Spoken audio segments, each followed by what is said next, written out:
In 1963, when my mother taught me not to say the word breast and only whisper the word cancer, she was diagnosed with both words.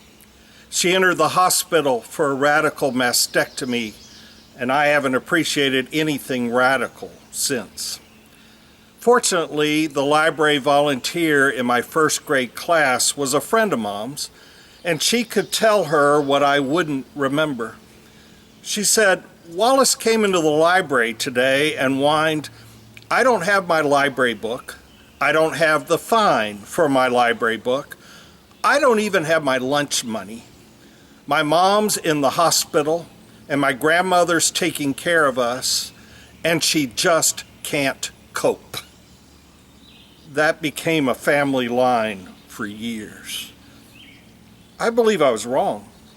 Everyone learned to cope with a radical change in life. Mom would found and lead the American Cancer Society's Reach to Recovery chapter in Louisville.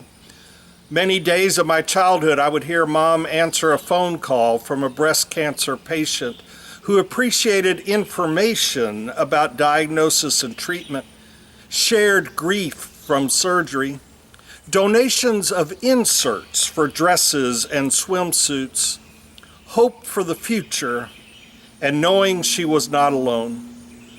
Mom would live another 35 years before dying of an unrelated cancer. Last Sunday, Moberly had our annual Mother's Day Run for Her Life event to raise money for mammograms to prevent breast cancer. Like everything else, it was different this year, and needed donations can still be given.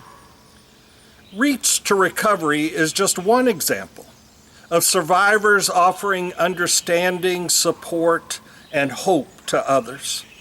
From our own life and faith experiences, we can use our lessons of survival to help those facing similar addiction, crisis, loss, illness, or a faith struggle. How are you coping with the radical changes around us?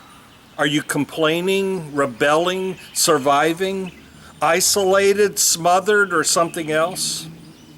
Where have you found strength to cope with what you have faced in the past? How can you use your care and experience from something you've survived to help another person reach to recovery today?